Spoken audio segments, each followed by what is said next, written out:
ఒకసారి ధనాధిపతి అయిన కుబేరుడు తన సంపదను చూసుకొని గర్వపడుతూ స్వయంగా దేవతలే నా ఇంటికి వస్తే నా గొప్పతనం తెలుస్తుంది అని అనుకుంటాడు.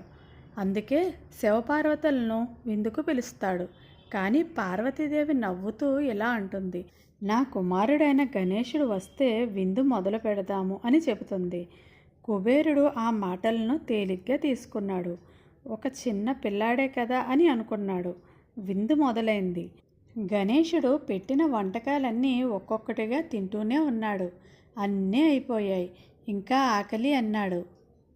కుబేరుడు మరింత ఆహారాన్ని తెచ్చిపెట్టాడు. అయినా గణేశుడు ఆకలి మాత్రం తీరలేదు. కుబేరుడు మనసులో భయం పుట్టింది. నా సంపద అంతా ఖర్చు పెట్టినా నీ ఆకలి తీరడం లేదు అని వణికిపోయాడు. కుబేరుడు తన తప్పు తెలుసుకొని శివపార్వతుల ఇద్దరిని ప్రార్థిస్తాడు. అప్పుడు పార్వతీదేవి చిన్న అవలగింజలను తీసుకొని వచ్చి వినాయకుడికి తినిపిస్తుంది.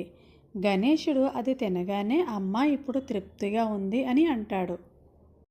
అప్పుడు కుబేరుడికి అర్థమవుతుంది, అహంకారంతో కాదు వినయంతోనే దేవుడు సంతోషిస్తాడు. వినయం ఉంటేనే మనిషి గొప్పవాడు అవుతాడు. Please subscribe my channel.